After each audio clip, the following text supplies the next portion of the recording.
Man of War by TallestBrony. Chapter 2. New Beginnings. Once we were out of sight of the orphanage, I finally allow myself to relax a little. It's now that I notice something pretty weird. This is the most comfy thing I've ever sat on. The interior of the car is larger and more spacious than I expected, and the seats are filled to the brim with cushioning. Back at the orphanage, we either sat in stiff plastic chairs, cement benches, or on the cold hard ground. After getting over how comfy the seat is, I start to look around the car some more. It has 4 black seats, a small platform in between the back 2, and a fairly large steering wheel in front of the small assortment of gauges and numbers. To the right of the steering wheel is a glass panel that takes up the entire center of the front. It has a bunch of words flashing on and off as the captain pokes from one thing to another. After a few swipes and pokes, the glass finally goes blank and the captain sits back and lets loose a long sigh. What kind of training will I be doing? Hand-to-hand? Big guns? Explosives? Oh, how about arcane magic, or how about... Calm down, kid. The captain interjects. You won't start any combat training until you're 14. All new recruits your age go to the academy and stay there until they graduate boot camp. He giggles something about arcane magic, but I don't hear it completely. Oh, okay. So what academy am I going to then? The University of Stellar Fucker. Okay. Wait, what? I yell in astonishment. What?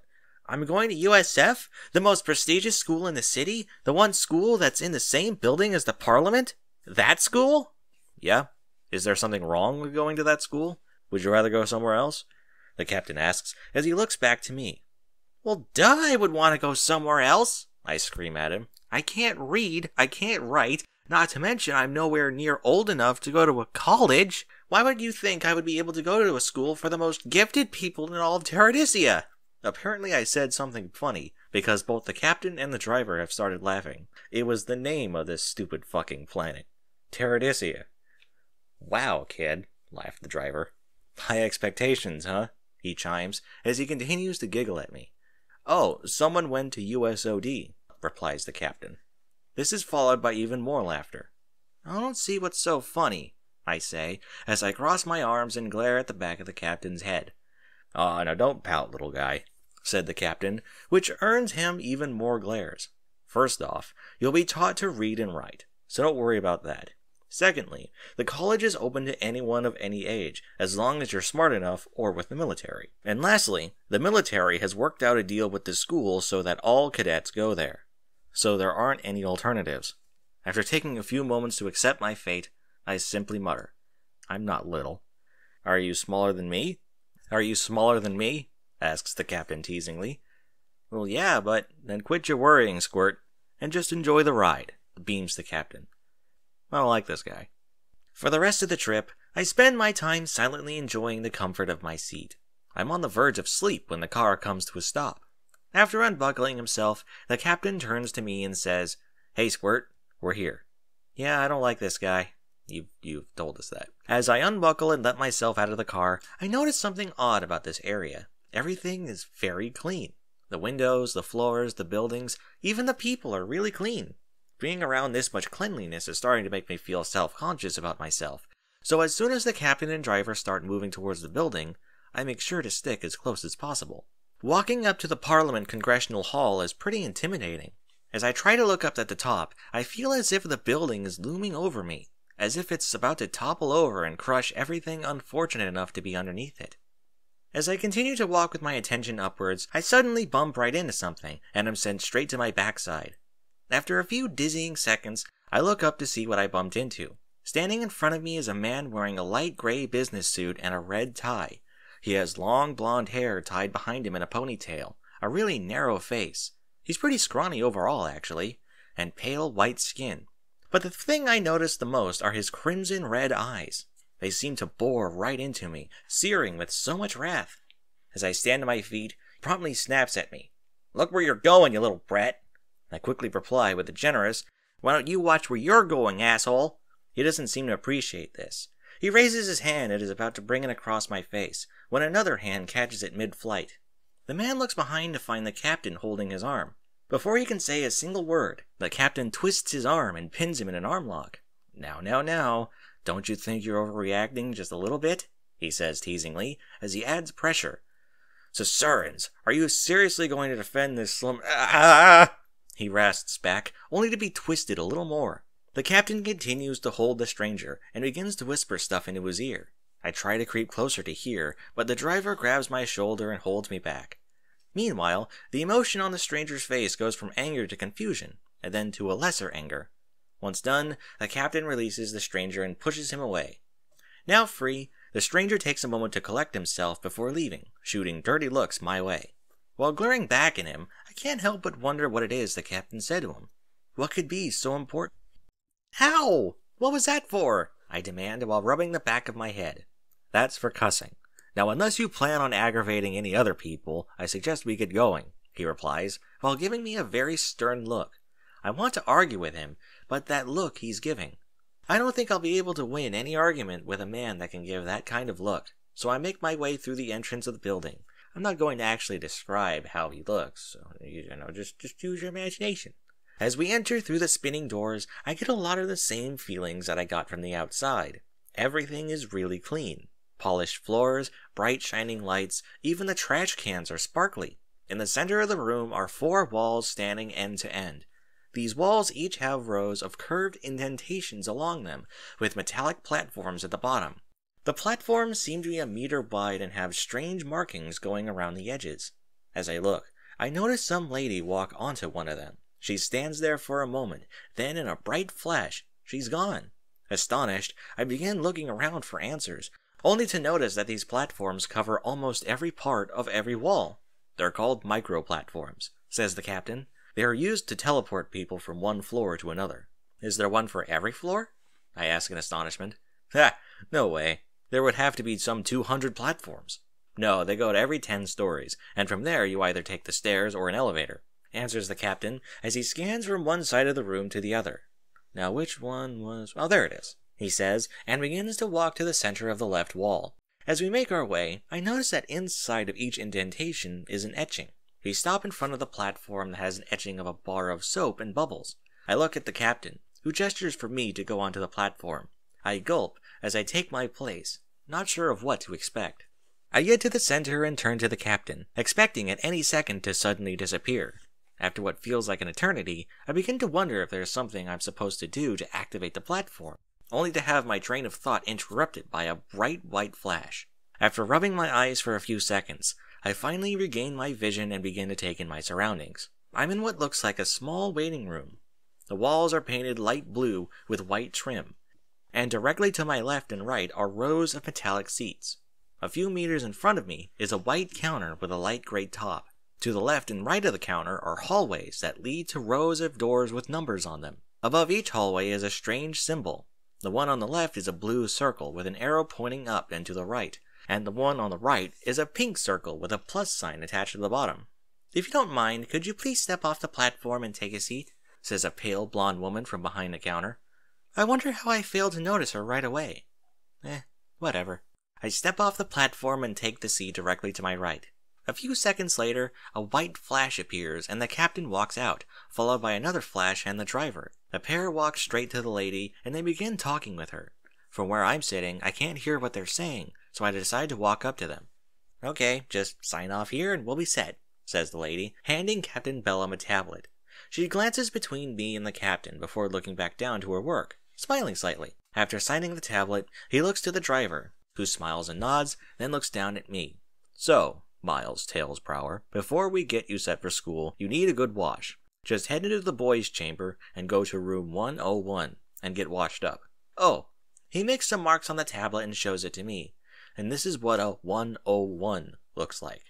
Okay, he keeps glancing back to the driver, who stifles a chuckle each time. Whatever, I'll worry about it later. Boys' chamber. Which one is that? I look between the two hallways. Arrow or plus sign? Blue or pink? Well, blue is for boys anyway. I'll go that way. As I make my way under the blue sign, I swear I can hear a coin flip and some laughter from the room. Wonder what that was about. Whatever. When I find the room with the same marks as Captain showed me, I enter and am greeted by a scruffy older man with a full head of white hair. Uh-oh. Alright, take a seat, I'll be with you in a minute, he says to me as he sweeps away some hair.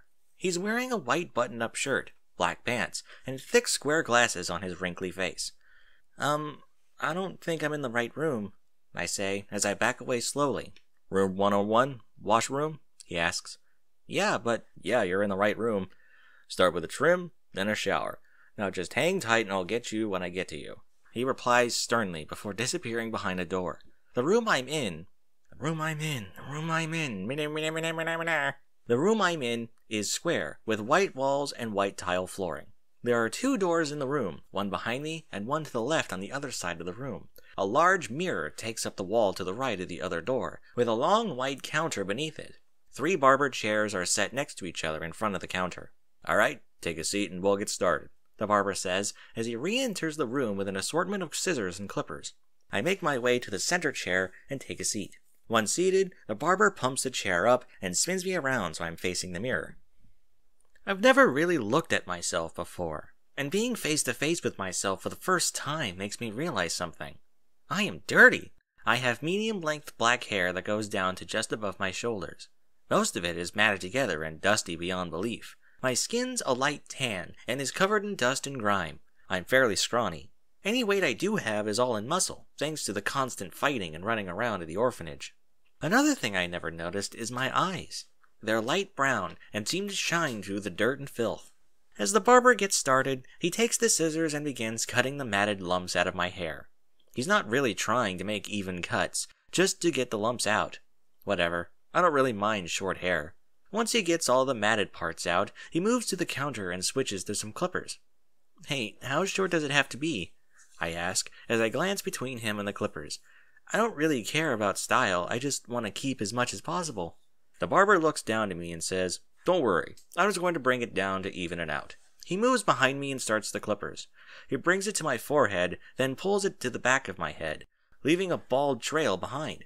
Whoa, what are you doing? I yell as I look back at him. I said short, not bald. Oh, I thought you wanted it that way, he says with a smirk. Oh well, too late. And with that, he continues shaving my pale head bald. As he finishes the last patch of hair, I watch the final strands fall to the floor. What a jerk. Alright, all done. Next, you need a shower.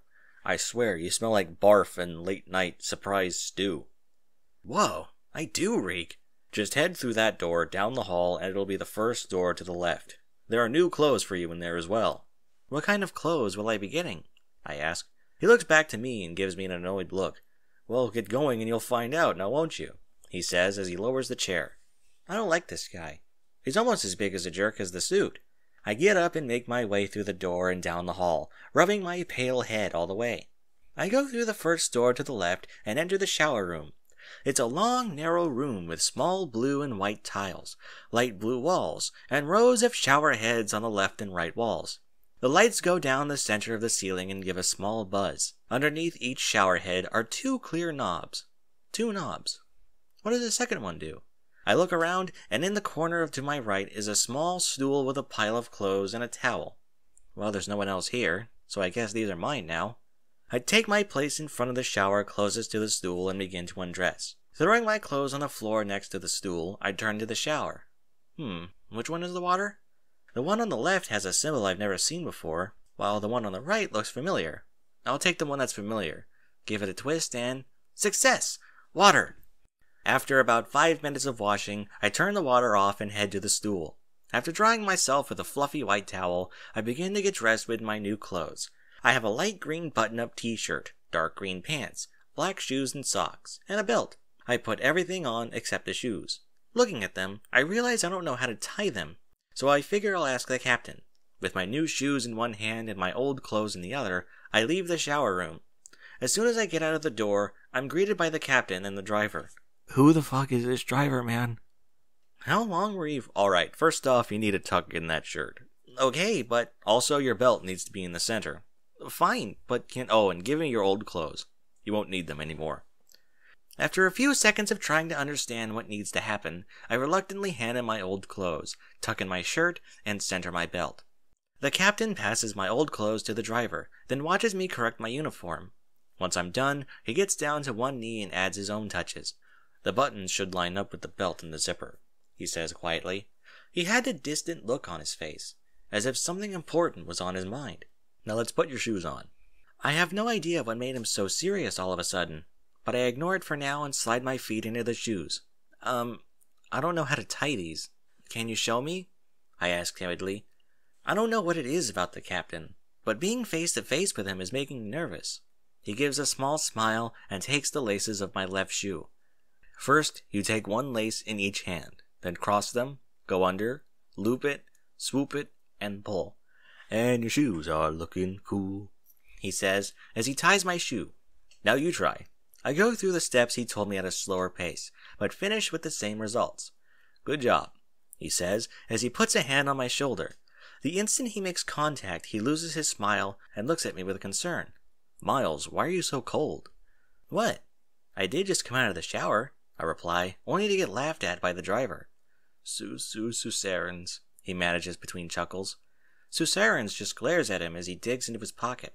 Yeah, hold on, Apricus, says the captain as he takes out a gold credit and tosses it to him. As I look between the two, I can't help but feel confused. Why is he giving him all that money? And why does he find my showering so funny? Okay, now that we have that out of the way, let's get down to brass tacks, he says while returning his attention to me. So this is basically how things will work from here on out. You will be living in this building with a roommate of the same grade. You're going to be attending 8 hours of school every day, except for Sundays and Saturdays. Saturdays will be your elective day.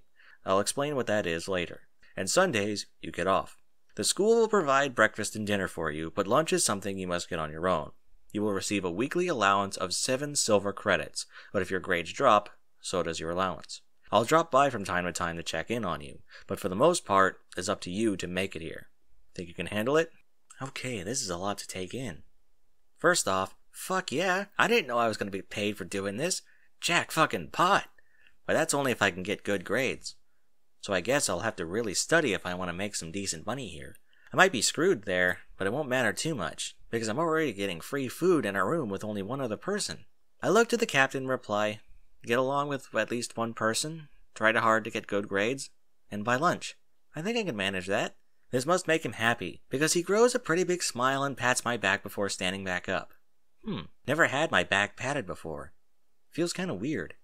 The captain and the driver, a Precus, leads me down the hall to another one of the teleporter platforms. This one is the same as the others, except for the etching on the wall. 2 masks, one looking really happy, and one looking really sad. Captain Bellum turns to me and says, okay, this is where we part ways. The platform will take you to the theater for orientation. Just go in, take a seat, and try your best to pay attention. I nod and begin walking onto the platform, only to feel him grab my shoulder. I turn to face him, and he gets back on his knee to tell me one last thing. I almost forgot. There's one very important thing you will need to do while you're here, he says seriously, as he brings himself eye level with me. Make some friends. Before I can think of a response, he pushes me onto the platform, and everything disappears in a flash of white.